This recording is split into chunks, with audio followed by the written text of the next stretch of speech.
Okay, all right.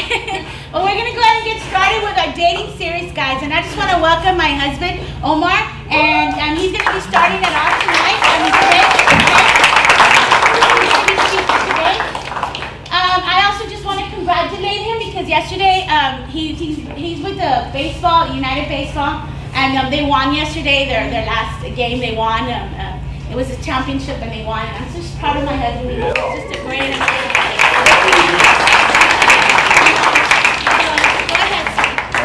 Guys, God bless you guys this morning. Is the mic working, George? Or? Yes. Well, you know what? I'll use my coaching pipes today, so I think that'll work for today. I know my wife Cindy was just talking about that. We did win. I'm the head JV coach for United, and also actually one of my former players is here. So it's focused on football. Danny Mitchell's here with me. He's won with me before, so you know. It's awesome, I guess. You know, I don't really see the coaching job or the profession itself as a job. It's just more so a platform. It's a platform. It's an opportunity where you get to basically fulfill God's plan for your life and you know, do what you can to advance God's kingdom. And sure, even through the game of baseball and its lesson that it teaches you, because it's one of those sports that humbles you a lot. We always pray. I know we're not supposed to pray, but I pray with them before and after the game. Whether we win or lose, we pray and make sure they understand that, you know, they're blessed to be able to play that game at that level, because not everybody gets to participate in athletics at the high school level. It's you know, you look at numbers, they go from, you know, everybody does everything at the middle school level. It's like you go through, if you're a young athlete, young man, you start with football, you go to basketball, you go to track, you go to soccer, alligator wrestling, whatever it is, you get to all sports. But once you get to the high school level, then you really got to make your mind up to where you want to do one or two and kind of focus your efforts and energy in one. And you know, the numbers start to narrow, they start to become less. And some of these kids, I try to make sure they understand that, you know what, them being able to participate at this level, it's not my chance. It's an opportunity God's given them to be able to enjoy, you know, that game or that sport at that level and being completely healthy and able to do that at that level. And any opportunity I get, I make sure I make the most out of it. And you know, it's God, guys. You know, I have fun with them, whether we lose or or win.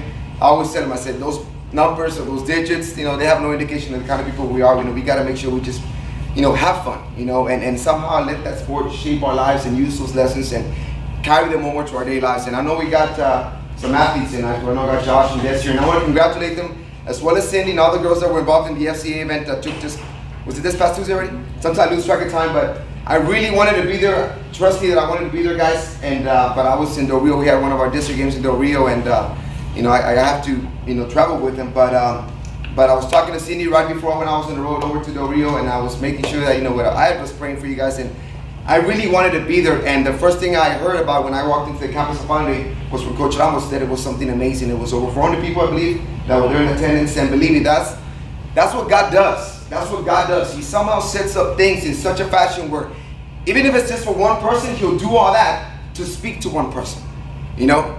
And I believe with all my heart, I believe that when you're involved in FCA, you know, and you're an athlete, whether it be at the high school level or at the collegiate level or at the university level, you have an opportunity and you have a way, and if not a method of reaching to some people that no one else can. That only you can. And you have the right words, and if not, you have the same experience, if not, sometimes deal with the same adversities and have the same challenges. And people are gonna at one point or another are gonna realize the difference between you and that. And that is basically knowing Christ and being able to live a life that basically reflects His nature in our lives. Okay? So again, I'm very proud to see Josh doing this, because I've known Josh for a really long time. I've seen him grow up from being 4 or 5 years old all the way, how old are you now, Josh? 20-something, 28? 27. I've seen him grow, and you know, I saw him get in trouble. I saw him, you know, do great things.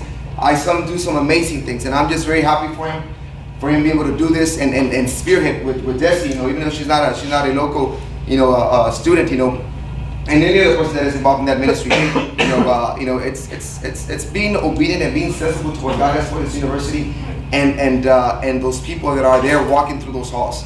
So once again, it's an amazing feat, and I think the best is yet to come. I think there's some greater things coming. There's some awesome things that God is working and He's in the midst of, and you know, it's just I'm just glad that I'm somehow maybe I'm a little bit part of it. I know I'll be there, Josh, not this Tuesday, but the following, which is that going to be the last summer meeting? Yes. Okay, the 30th. I'll be there speaking and sharing something with them, and I'm looking forward to it, because that's basically the only Tuesday I have available. And right before and after that day, I leave for the playoffs. So, I'm just glad, I'm excited for that. I also want to give a shout out to my sister because she's here today, visiting from KZO. She's Texas A&I, and she's also a member of the FCA huddle at A&I. So she visits with them and gets together with them on a weekly basis. And I'm just really glad, guys. I'm very humbled, and I'm very, I'm always nervous about when I'm going to get to speak with people. And not because I'm scared of speaking in front of you, because I care so much about what I'm about to say. And I want to make sure that I share with you and speak to you what God has placed in my heart, and that I make sure I just, I hide behind His presence, and then whatever I say and talk about, God speaks to you. I don't want you to leave here today, this afternoon, and I don't know, we'll get to Cindy's part. It's a 4-point or 4-segment preaching, should I say, not presentation. Sometimes I go back to the classroom and all, but it's a preaching where I'll talk the first 2 points, and then we'll carry it to Pastor Cindy, and she'll talk. But if we get there, great. If we don't, she said that eventually we'll finish the series, and it talks about dating and relationships. But I care so much about what I'm about to say. It's what I shape my life around. It's what I believe in. It's what I stand for. It's what I try to make sure I live for every day. Every day, there's one thing that I try to do is I try to live my life as best as possible. And you don't have to always be throwing the word out there. People should be able to right off the bat tell there's a difference in this person, there's a difference in this young man, there's a difference in this young lady, and how they live, how they talk to others, how they treat others. Just by your simple smile, people will be able to see a difference in your life. Just by the way you smile. And the topic today is relationships. And it's a big thing, and I talked about this, and actually not yet at the high school level, but I teach advanced health at the high school, and that's one of our units that we discuss with them. Because believe it or not, at the latter part of adolescence, and if not your early stages of being a young adult, that is probably one of the most important things of your life, or at least one of the things that you pay highest regard to, as far as relationships. Whether it be romantic ones, and if not within your friends, or your friends that are within your intimate circle. People that you can almost speak to about anything, and you're willing to share anything without no reservation whatsoever. Of course, then you got your nuclear family, which is your mom and dad, sometimes brothers and sisters, But relationships are a big part of our lives. They are a big part of our lives, and if not, sometimes they take priority. And if we seem to lack stability in our relationships, they somehow spill over to other aspects of our lives. And we can't seem to focus, or we can't seem to do things right, or somehow we're always distracted. And they rob us, and if not, they take away from other things that we're doing because of the fact that something's not there. Okay? And I'm here to tell you guys today that there's a divine aspect and there's a spiritual aspect to relationships. Okay? There's something that we got to make sure we understand. That even in relationships, we got to be able to understand this through a spiritual lens and what God has designed for us, when it comes to relationships. And I'm going to tend to focus a little bit on the romantic one, because I'm sure that's the one you probably want to hear about most. Okay? Because it's a big part of our lives. It's a big part of life. It's normal, you're at the college level, you're getting ready to exit high school, and if not, you're already there. And that's something that most people sometimes are afraid of. Am I going to be alone for the rest of my life? Or am I going to be there not being able to have that one person, or somehow always end up with the wrong one, and he's always, or she's always somehow not the right person, and we seek to want that, we seek to, want to have that stability, okay? And the fact is that stability really comes from God. It is something that we got to be willing to surrender to God. Even our our relational endeavors. Okay, it's normal to want to have a person. It's normal to want to have a person that you can can trust in and confide in and share and see you when you're down and see you when you're happy, and be able to share those successes and those failures, and if not, some of those difficult moments in our lives. Okay, but there's still a divine, and there's a divine lens. There's a divine perspective that we got to make sure we understand, so that plan for our lives that God has for us begins to unfold. Okay, I've been reading, and I've run into some statistics, because now we're living in a time and age where young people are willing to somehow first do a trial basis when it comes to relationships. They want to try first. I want to make sure we're going to work out, and it may begin as dating, and then it begins something, then I guess dating is working out, okay, maybe we can start living together, and all of a sudden the living together becomes into a child, and then the child, and there's no commitment, there's no marriage institution, okay, and more so, there's no protection that comes under the marriage institution, that God has basically designed for us, And then things somehow don't work and don't work out and don't pan out. So we decide to go our separate ways. And one person, you know what, that's it. And then, we'll do what we can. And then sometimes, unfortunately, sometimes there's a child in the middle. Okay? It happens. I've seen it many times. I've talked to many people about it. Okay? And it happens. But God has designed from the very beginning, the institution marriage. Believe it, guys, believe it or not, even in the most remote of places in this world, in the places where they're furthest from civilization, there still exists the ceremony of the union of a man and a woman. They may not have all we have. They may not have the luxuries nor the advances in technology that we have, but there exists still the special moment, and if not, the special moment in people's lives where they bring two people together by some sort of ceremony, and they unite those two people. And the statistics show, and the numbers show, that the moment a person, a man or a woman, decide to unite their lives within a divine perspective or context, your chances of you splitting up are basically begin to diminish. That alone right there. Not just doing it within, just cohabitating, or, this kind of, where let's give it a shot. And because believe it or not, guys, we're growing up in this, what we call a disposable society. Disposable society where, if it doesn't work, then throw it away, get another one. Don't worry about fixing it. Don't worry about just get rid of it, and here we go again. Try again all over. Okay? That's the kind of society we're in. And you can apply that within relationships, and if not, in how we live our lives, or what we do in our own personal lives, what we do within our professional lives. It is a disposable society. Okay? And that, that unit alone is as far as relationships, God designed that to protect people. And when you do that within God's perspective and God's protection, your chances of, they're not only going to go up, it's almost, it guarantees that you're going to be okay. And that's just basically taking that one moment in your life into the protection of God's, provision for your life. And then if you spend time reading the Word, if you spend time investing in your spiritual value, then the chances of you ever separating are even actually, less. Because of the more that you adhere and if not decide to draw closer to God. Okay? And I think most of us, if not, except for my wife and I, we're married, But when you date with the idea that eventually, man, one day I want to be able to marry, and I want to be able to, I'm sure everybody wants it. They want that stability, they want that, be able to, have family and be able to, have a home and all that, and that's awesome. You see, but God has still designed this one context, that comes within His protection and His provision and His guidance for our lives. When we decide to basically surrender that, even that aspect of our lives to Him. Okay? There's two things that Cindy came up with that she designed for this unit when it comes to dating and relationships. One of them is, and this is the one that probably that we got to make sure we understand today. It says, focus on being the right person before you look for the right person. We all want, right? We all want the right person. We want the perfect boy or girl. We want the perfect young man. We want the perfect young lady, right? The fact is, guys, there is no such thing. There's no such a thing as a perfect young lady or perfect young man. We all have our flaws. We all have our shortcomings. We all have our, some sort of deficit. There is no such a thing. Okay? But before we go out there and try to turn the whole world upside down to try to find that person, that perfect guy or perfect girl, or the right person, we got to make sure that we give ourselves an opportunity to become the right person. Okay? The right person. Within my walk of life, I'm the oldest of four. It's myself, and I have another brother, George, and I have my youngest brother, Lev, and then I got my little sister, Isamaya. I was always forced to kind of grow up and at a faster pace and mature at a faster pace because of things that I had to see in my home. Okay?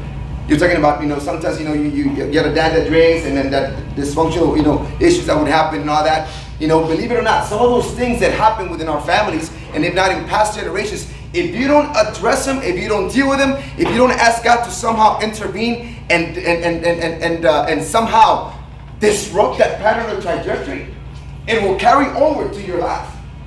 It will carry over to what you're going to want to do as a person, as a young man. Okay?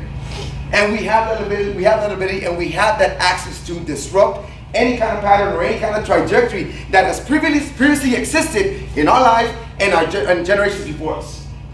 And you can name them. It could be alcoholism, it could be drug addiction, it could be maybe adultery, any kind of issue that has previously existed in our lives before. If we don't seek God and if we don't want to basically approach God to make sure that we discontinue that pattern, it is bound to repeat itself in our own lives.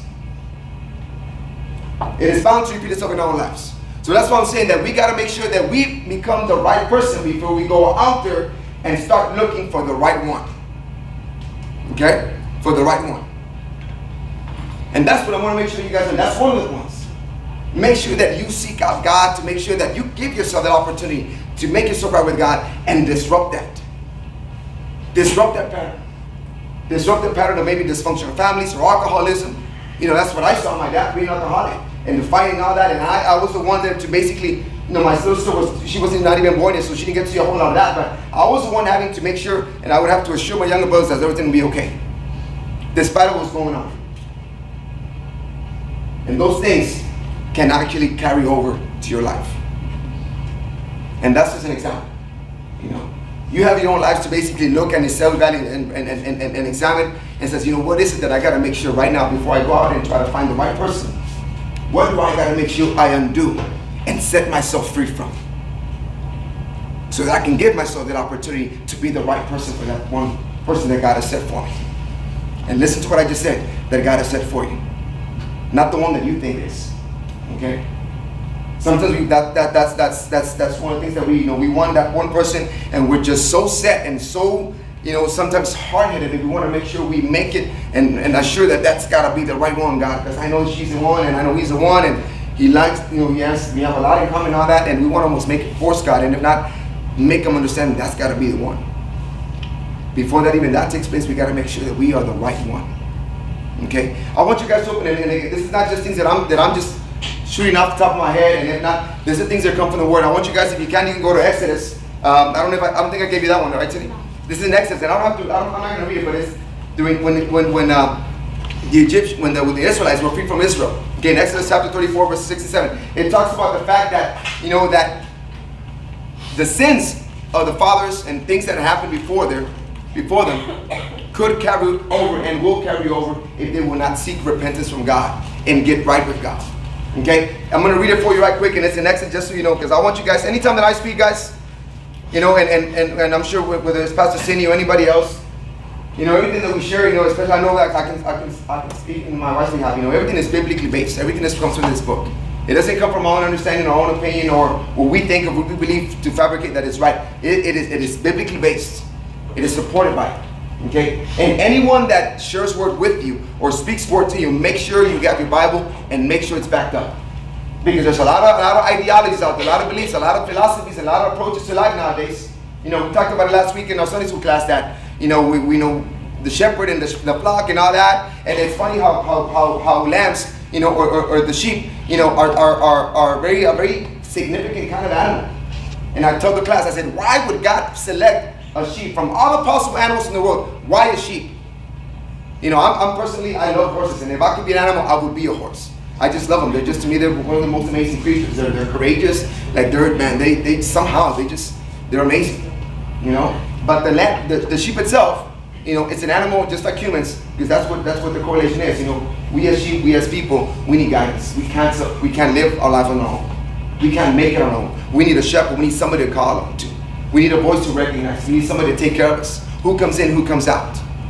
See? And there's a lot of voices out there wanting to call on you with this very different ideologies and perspectives and philosophies and belief systems that are going to try to engage you to seek out and believe in those things. But there's only one truth, and there's only one true shepherd, and that's Christ, who will call you out and will lead you into green pastures just like that David calls upon in Psalms. But there's many voices out there that are calling out to you, even within the relational context, and if not within the relational and dating aspect of our lives. There are many things. You see it on TV every day, okay? With reality shows and all that. You know, I was talking to Cindy about that, about what MTV has come from. MTV doesn't even play music videos anymore. No. Everything is about what's going on in life, how people and young people are living, and the fact we go back to that disposable society. You know what? Yeah, okay, I hooked up with her, but this didn't work out. I'm just gonna go and hook up with someone else, or that guy. That's what you're dealing with. That's what you're basically up against. That's what you're up against. And I'm going to go back and read it, like I said, and this is Exodus chapter 34, verses 6 and 7. And I'm just going to, just so that you can know that it's there. It says there in verse 6, and he has passed on in front of Moses, proclaiming, the Lord, the compassionate and gracious God, slow to anger, abundant in love and faithfulness, maintaining love to thousands, and forgiving wickedness, rebellion, sin. Yet he does not leave the guilty unpunished. He punishes the children and the children for their sin of the fathers to the third and fourth generation. That's why we got to make sure we become the right person. Because those things can carry over and they spill over to our lives. And that's why we got to seek God. That's why we got to want God more. And even surrender that aspect of our lives. Our dating and our relationships and our relationship endeavors. What we want. And there's nothing wrong with that, guys. Again, I'm not going to tell you that there's nothing wrong with dating. Actually, I believe that right around this time, once you get to the college level, if not, I much rather prefer that you do it when you finish college, that you seek a relationship. But sometimes you'll find the right person within that particular, phase, or if not, segment of your lives.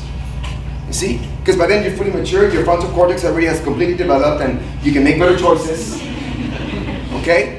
You're not easily swayed by these other things that are not influences in your peripherals, your friends. Okay? You make better choices by around the 22, 23. I guarantee you, if you could go back to your 14, 15 years of age and compared to what you're doing and how you see things now, man, you would kick yourself in the butt. I said, what the heck was I thinking when I was 14?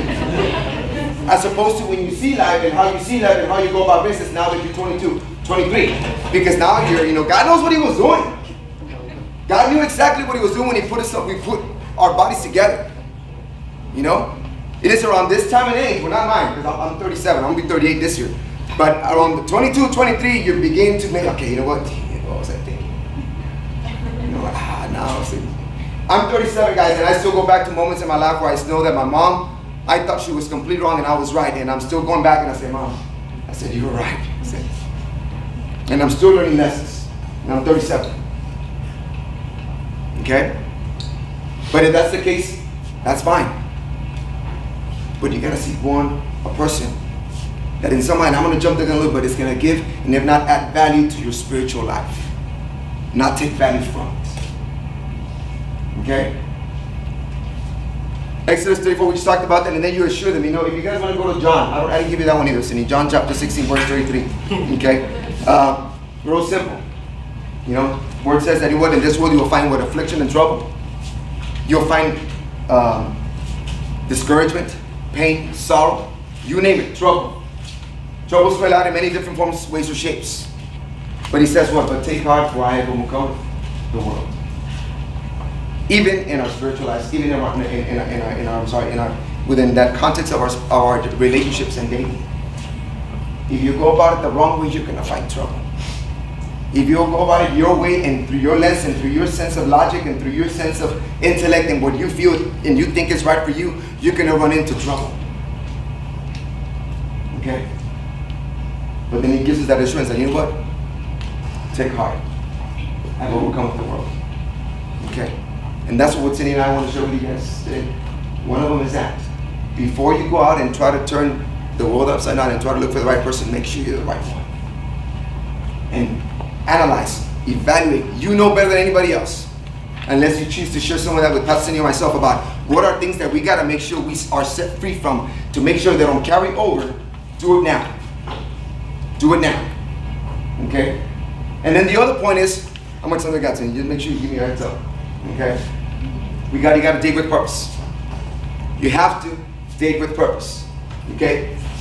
What do you want to date? Do you have a noble purpose or a shady one? Okay? One thing that I want to make sure you understand is that to be the right person, you must live a spirit-filled life. And this is found in Ephesians chapter 5. Okay? To be the right person and be the right person for the one person when you do meet them, you have to live a spirit-filled life. Okay? That is a life that is basically in pursuit and if not seeking God's ways in every aspect of our lives. Go to Ephesians chapter 5. I don't know, do we have that one, Cindy? Yes? You got it, Alex? Okay? It says, follow God's example, therefore, as dearly loved children, and walk in the way of love, just as Christ loved us and gave himself up as a fragrant offering and sacrifice to God. That's one thing that I talk to high schoolers guys about when we get to the relationships unit at the advanced health class. And I tell them there's two things. I want you to tell me out of your own knowledge and out of your own experience what you think dating is or what is dating nowadays. Because there's a big difference what dating is now and what it was 40, 60 years ago. Okay? And I want you to tell me in your own mind, in your own ways, and in your own words what love is. And I tell them, I guarantee you that the majority of you, maybe one of you, maybe just not one of you, might really be close to it. Okay? And I told the high schoolers, and some of you guys are still high school, man. I'm gonna tell you something, man. Dating what it is now for a high schooler, and sometimes even at the college level, it is something that, man, you don't even want to talk about sometimes. As opposed to what it was to what your grandparents experienced when it came to dating. A date for your grandparents was to visit a young lady at her house and sit in the front porch and just talk. That's what a date was 40, 50 years ago. You talk to your grandparents about what it was then. To visit a young lady, not the young lady visiting the guy, no, a young man walking, or take a horse, I don't know, and get to that place of residence and just, I asked for permission to be able to speak to that young lady and sit there in the gallery or la galeria or the porch and just talk to her. La placita. Not even, I don't even know La Placita too. They won't let that, no, you know what, no. If he wants to visit, he's gonna visit right here where I can see him and within range within range of my shotgun. Okay? And that's what it was. And all that has basically, now we have basically gotten ourselves away from all that. And I talked to the high schoolers and they tell me, Coach, man, some of them, their face even get red of what a date is nowadays. And then we talked about what's love. And then we talked about what's intimacy. And really, when I say intimacy, everybody takes off. Because the fact is that within the high school range, everybody automatically associated intimacy with guess what? Sex. And it's everything but sex. But yet that's what they've been basically, injected with all these thoughts, all this media, all these shows, everything that you see, this disposable side. Okay? And then of course the love is that you feel this is the right one, you think the same way, or that he completes me. What are the things that they said? They said many things that you. I'm trying to think of all the girls that, because mostly it was girls that were talking about what love is. Some of them may want to write a song or something, but some of them are actually taking lyrics from probably Taylor Swift or something. But that's what they said everything about. Okay, love, which is the same love. Look at the one that it says, "Follow God's example, therefore, as dearly loved children, and walk in the ways of love, just as Christ loved us and gave Himself up." Love is an external demonstration of self-sacrifice. Never has it been intended to be self-fulfilling or self-satisfying for oneself. And if we get caught up in that, we're going to fall prey to that. And we're going to get caught up with maybe the wrong person and getting with the wrong idea and that's not connotation of what love is. And there we go. And things start going wrong. And you start finding yourself in trouble. But never did God intend for love to be an internal thing or a self-satisfying thing or a self-gratifying thing. It has been an external demonstration of self-sacrifice for someone else.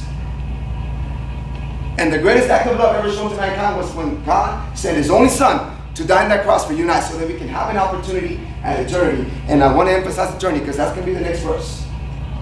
Eternity. And if you look at closely what it says, give Himself up as a fragrant offering and sacrifice to God. But among you there must be not even a hint of sexual immorality or any kind of impurity. When you date, what is your priority? What are your priorities? I wrote through in my notes, I think I said, is it to find self-satisfaction, satisfy your needs sometimes? Because they like to say, some guys, I've got needs. Right? And you know where I'm going with this. Self-satisfaction, needs, okay? But really, a spirit-filled life warrants a love that goes beyond affection and it goes into self-sacrifice, okay? Service. When you live a spiritual life, it turns into that. And it warrants that self-sacrificing love. That you're willing to look out for that person's interest first before you look your own. That is what God intended love to be. An external, intentional, deliberate intention to show how much you're willing to give up for that one person. And then intimacy, like I said, that's for free. Intimacy is really being able to express your thoughts and feelings, your failures, your successes, what nobody really knows about you, with no reservations whatsoever with a person. That's what intimacy is. Never has it ever been about sex. Okay? And then I explained to them what sex does to a person. I said sex is basically an instrument and not something God designed to bring two people together that if you're not ready intellectually, and if you're not ready psychologically, it's going to destroy your life. Because yet you're not capable of understanding so much. And what it leads to a particular mentality that person, whether it be a young lady, young man, is now a possession and a property. And no bonding exists. And no togetherness and no oneness exists. Because we're not there yet.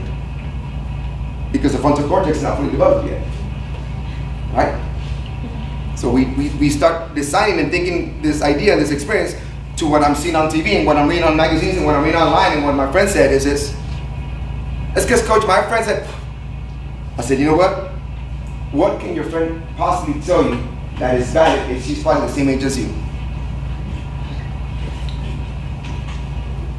Does it make sense to us? No. Man, we got to seek God. We got to seek godly counsel. We got to seek people that have lived, guys. Some of you guys are probably 19, 20. In reality, living experience, you probably have maybe about 6 to 7 years of living experience. Tops.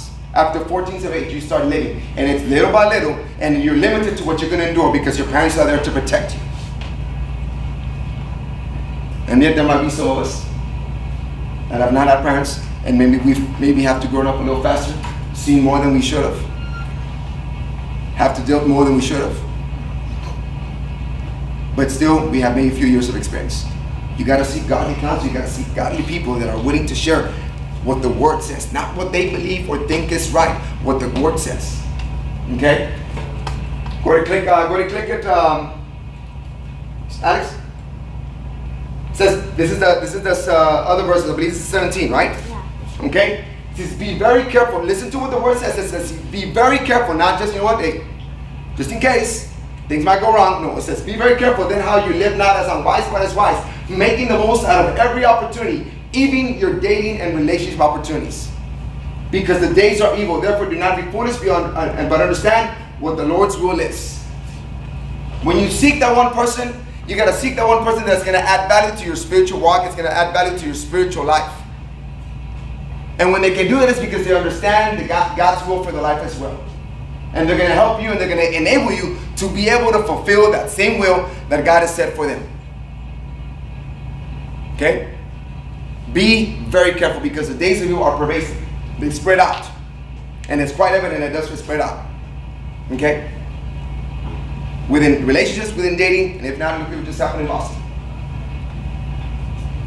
Look what just happened in Boston. Look what happened in West Texas there at that plant. Okay? The days are evil, and it's pervasive, and it's spreading like a wildfire, like I said earlier in class. Okay? They're evil. Dating and relationships. We got to make sure that we just, you know what, God, I got to surrender this to you. And this is where it gets really cool. When we go to, I believe it's Ecclesiastes, and Ecclesiastes is probably just another unit itself. This is written by King Solomon. And I asked the class this morning in Sunday school, when we think of King Solomon, what is the first word that comes to mind when we think of him? What do we say? Wisdom, right? Wisdom. He asked God for wisdom before, and yes, he did. But even King Solomon made some poor calls. You're talking about a man that had access to just about anything you could think of. He had the resources, he had the power, he had the wealth, he had the recognition. He tasted, he tested, he lived, he experienced, and in the end realized that everything that he did and tasted and tried out was futile, pointless, irrational. And in the end, he says, and if you go to the latter parts of this chapter in that particular book, he says, you know what? Because he had a downward spiral too. Yeah, he was great, he has wisdom, but then he messed up too. But he came to the conclusion that if you want to live successfully, if you want to do well, you want to live well, you want to live purposefully, man, it begins with having fear for God, having fear for the Lord, and following and obeying his commandments to the T. Word for word, that's what he says. And sometimes we can be like King Solomon. Now we're at high school, it looks like we're getting ready to move out of home, and then we go out there and experience some sort of freedom. And we want to taste it, we want to test it, we want to try out, and we want to experience and do as much as we can. I said it seems like we almost want to consume the whole world in one single bite. And we put ourselves in harm's way. And in the end, he realized, man, I said, if I could, and if I would be able to go back, I would just go back and I would just simply fear God and follow His commandments. Good commandments, guys, what God designed was for that. Wasn't just to limit us nor to make our lives difficult. They were there to protect us so that we wouldn't have to face the troubles that are in this world and the difficulties. They're there and they were designed to protect us and guide us. Just like I learned a few years ago, not a few years, a lot of years ago, that you don't put car keys in an electric outlet. You know, it took it right there on the start. I realized, you know what? I learned my lesson. That's true. That's something you don't do. And the whole wall turned black. I said, man, I wonder if it's gonna happen again. Let me just try it again. No, it took one time. It took one time for me to realize that was not the thing to do. Okay? Everything, even King Solomon lived it and saw it. Now I want you guys to go now, Ecclesiastes. It says, look at this one. This is the one that I want to make sure you guys buy into. And then we're going to go to chapter 12. And most of us might be familiar with this one verse when he talks about, you know, where God talks about the days of your youth and your years, because God knew exactly what we're going to be dealing with. But listen to this one here. It says, He has made everything beautiful in its time. Everything. Everything.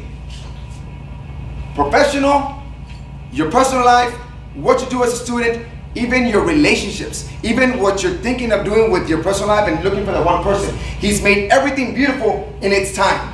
God's time, not ours. God's time. And yet sometimes we stress out about it because we don't have someone, or we can't find the right one, or we can't find the right girl. If we just simply buy into the fact that He's already made everything beautiful and just trust God, believe me, that person will show. And you'll cross paths with that one person. And that person is not only going to complete you, but it's going to add value to your spiritual walk, and it's going to help you advance your spiritual walk with God.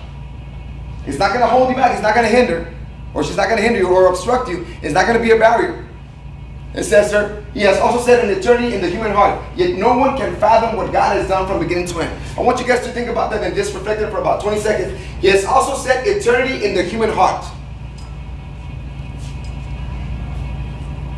He's already pre-wired you. He's already predestined eternity in your heart to help you realize that there is nothing in this world that this world has to offer that is going to be able to fill that one void that sometimes we spend countless hours and countless years trying to fill. And it seems that the more we try to fill it with, the further we grow away from God, the further we get distant from God. And the emptier we feel. Because God can only be the one that can fill that void. God can only be the one that can fill that emptiness in our heart. God is done from beginning to the end. Why are we stressing that? Why are we there going, I guess, and sometimes waking up, or if not, maybe staying up late because, you know what, God, am I going to find the right one? And every time I seem to feel that I have the right person, it's not. And He's already set things beautiful for you in its time. You know, this is what I have for you guys, and I'll make sure that I talk to all of them. Why? It says, God has set eternity in the hearts of mankind. This means that we can never be completely satisfied or fulfilled with the earthly pleasures and pursuits. Never.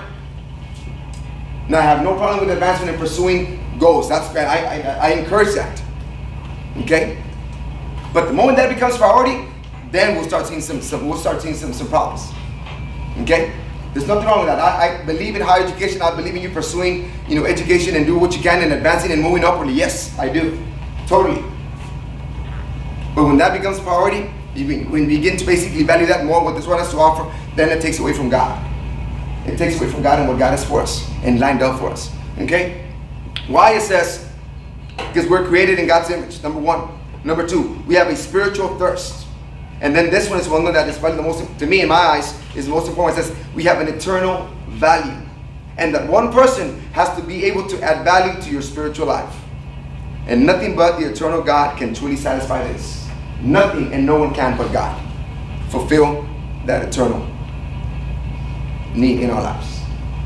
He's the only one. He's the only one. And if you go to Ecclesiastes, chapter 12, I believe, then we have it there too. Remember your Creator in the days of your youth, before the days of trouble come and the years approach when you will say, I find no pleasure in them. This is exactly what Solomon was saying. And if I could go back, I would have changed a lot of things in my life. God knew exactly, and this is just Solomon, but that lifestyle that Solomon had carries over and is exactly what we're dealing with nowadays with young people. It's mostly about materialistic stuff. It's about position and status and who you are, what you dress, what you drive, who you are, who you roll with, who you hang out with, what degree you have, how your portfolio looks. That's what it's all about. That's what it's all about.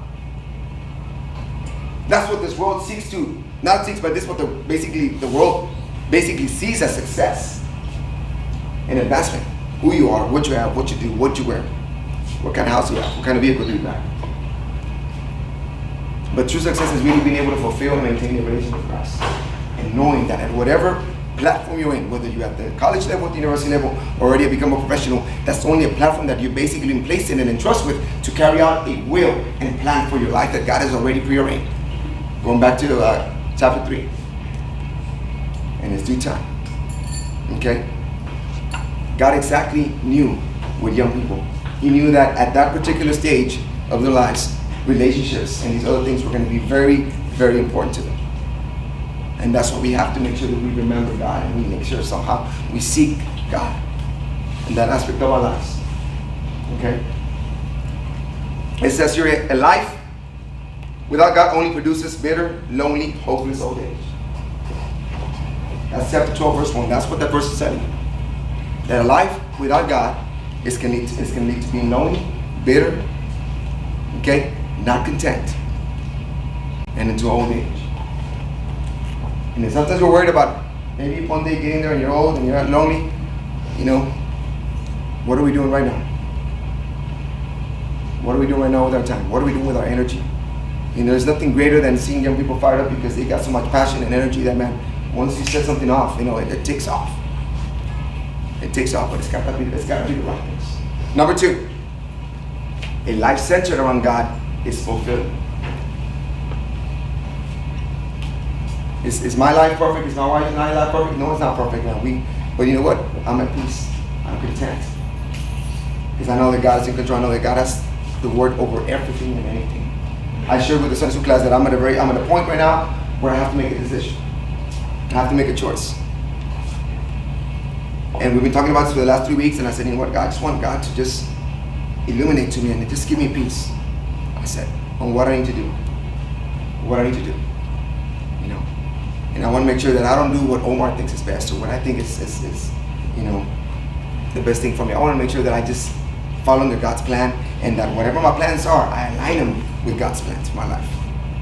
I think somebody asked me, it might be in this room, you know, when we talk about, you know, advancement and what you want to do now that you're getting ready to graduate, you know, yes, I said do what you can, but most importantly, align your plans with what God has for you. Align your plans with God's plans. There's nothing wrong with one, you know, there's nothing wrong with being ambitious and want to go to med school, want to do this, do that. But align your plans with what God has for you. And then, and only then, will you see God's greatness and God's favor and God's grace in your life. Being young is exciting. But at the same time, that same excitement can become a barrier for us and take us, and if not, lead us away from what God has for us. Okay? I would tell middle school when I was teaching the middle school level that high school can be the best 4 years of your life. Some of you guys can probably attest to that. It was pretty fun, 4 years of your life. It was pretty cool. Had some pretty good memories. You had all these things, but they can also be the 4 most dreadful years of your life as well. Okay? In college, man, I told you guys when I talked to you guys when I was still teaching the high school Sunday school class, when you go to college, you're gonna see the real world. You're gonna see all sorts of belief systems. You're gonna see all sorts of perspectives and ideas and how things people think, you know. And if you're not grounded spiritually, if you're not cemented in God's word, you're gonna be easily swayed and if not easily confused as to what is correct and what is right in God's eyes. Stephanie, you were there too, right? When I told you guys stuff like that in middle school, 8th grade. She's one of my 8th grade health students. And Carla too. Okay? Those are things that we got to make sure we're aware of. Okay? Know that. There's nothing wrong with relationships. There's nothing wrong with dating. But we got to make sure that we trust God. You know? And before you go out there and try to flip things upside down for the right one, make yourself the right person. Make yourself the right person. Undo right now. Set yourself free from any of these things that have happened before. Okay? So you can offer what you have and who you are to that one person one day. I was fortunate and blessed to marry my high school sweetheart. You know, I never dated anybody else but Cindy. And I was able to, we dated for a while, right, Cindy? We actually were friends for a while, and then we started dating, and I took really long to ask you to get married. I took long to ask you to become my girlfriend. You know, and then we got married within, I guess, a year of planning and all that. But she certainly adds value to my spiritual walk. I've always said it, and I've always talked about it with people when we talk about it, when we minister, it's about her strengths are my weaknesses and my weaknesses are her strengths. We complement each other. Okay? There's things that she does exceptionally well. And then there's things that I do exceptionally well. I'm one of those people that I can easily address discipline. And some of you guys know already because we've had our talks. You know? I won't always tell you what you need to hear or what you want to hear. I'm going to tell you what needs to be heard and what needs to be said. Okay? But we complement each other, and you look for that person that is going to complete and if not add value to your spiritual walk. Not self-satisfaction, not self-gratifying, not fill your needs or meet your needs. It's that person that is going to basically help add value to your spiritual walk with God. That is what relationships should be, and that's what you should be looking for. Okay? And again, go back, don't stress over it, guys. If you're not dating with anybody, don't worry about it. You know, Solomon himself said, enjoy life. But be careful. Be very careful. Okay? There's 3 things that I said before in Sunday school class, and I'm going to start wrapping up with this. You want to be well, you want to do well within your personal life, within your professional life, within what you do in public places. There's 3 things that you got to make sure you attest to. Number 1, you got to know God. You got to know God. Number 2, you got to seek God's presence and want to be in God's presence. And number 3, be active within the body of Christ. Get involved dynamically. Do something. Find where you fit. Find how you can contribute. You do those 3 things, you're going to be fine. Seek God, know the Word, sustain yourself with the Word, and number 3, make sure that you get yourself involved in the body of Christ. Whether it be through FCA, whether it be through the Loft, whatever ministry, whatever church, back home, when you go back home. That is what's going to make it work for you. That is what is going to make it work for you. Okay? I want to pray for you guys this afternoon. And again, I want to make sure that I don't want you to leave this afternoon, this day, saying, you know what? That was some pretty good, man. That was a good word. You know what? I want you to leave. My prayer, and I know it's Pastor Cindy's prayer, is that you leave this place knowing that God spoke to you, and that God dealt with you, and that God convicted you.